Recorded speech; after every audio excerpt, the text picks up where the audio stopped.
Good evening and welcome to the English News Program. NTV wants to help you understand the major news events of the past week by providing them in English. My name is Danny Wolf. In July of 2010, the Mongolian National Security Council Administrative Chief B. Hertz was arrested in London and sent to Germany to face kidnapping charges. He returned to Mongolia on Tuesday after spending more than a year there. He landed at the Chinggis Khan airport at the same time as President Elbekdorch, who was returning from the UN General Assembly in New York. A day prior to his arrival, NTV's correspondent asked Deputy Minister of Foreign Affairs B. Bowler about his trial, but Mongolian authorities were unaware he was freed from custody. Germany's daily newspapers quoted his lawyers as saying Bat Hertz, 42, a key figure in Mongolia's National Security Council, was freed a week ago after prosecutors lifted a custody order.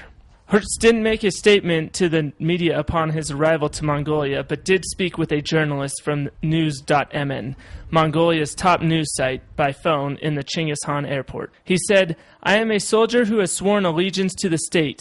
If I am ordered to talk, I will talk." He was accused of kidnapping a Mongolian murder suspect from Germany in May 2003.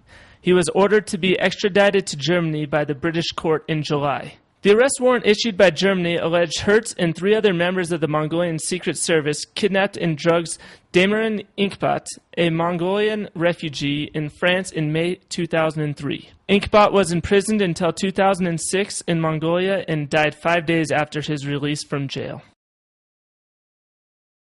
The One Democracy Association and members and supporters of the Democratic Party held an open forum on the draft election law that Parliament will debate on the upcoming session.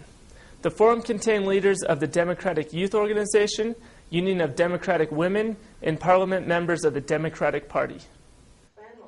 The forum was held at the Mongolian National Chamber of Commerce and Industry on Thursday.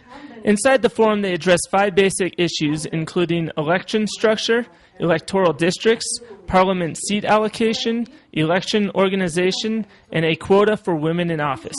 The association organized a forum in preparation for the new parliament session, which will begin October 3rd.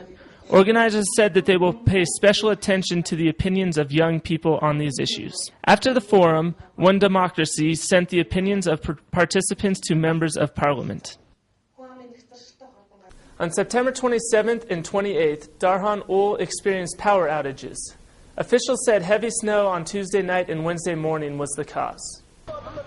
Darhan Ul Governor G. Erdenbat said electricity went out in the industrial region of Darhan Ul after 17 utility poles between Orhan and Darhan fell down because of heavy snowfall.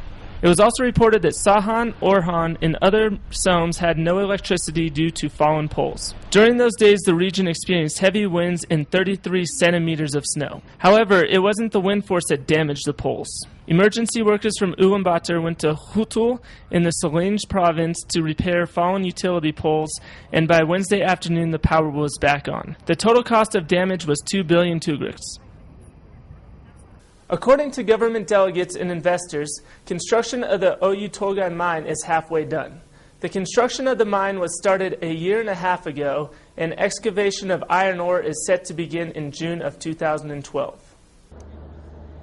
The Oyu Tolgoi mine is located 630 kilometers south of Ubi and 80 kilometers away from China. The fuel station is already at full capacity, with the machine repair shops soon to follow.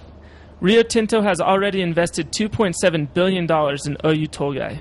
There are 3,000 students studying with scholarships from Oyu Tolgoi Mining Company and about 7,000 employees.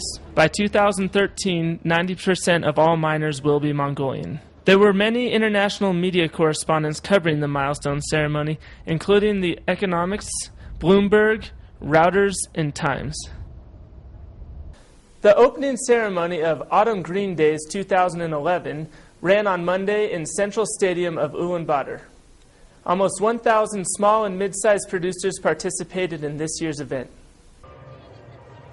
The event was organized by the Ministry of Food, Agriculture and Light Industry, and Prime Minister S. Batbold was in attendance.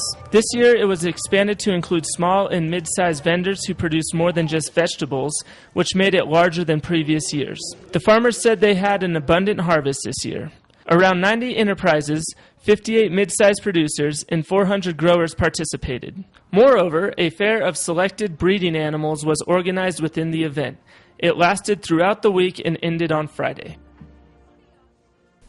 Last week was the 44th anniversary of the Mongolian National Television and the 15th anniversary of the first independent private broadcasting television station called Channel 25.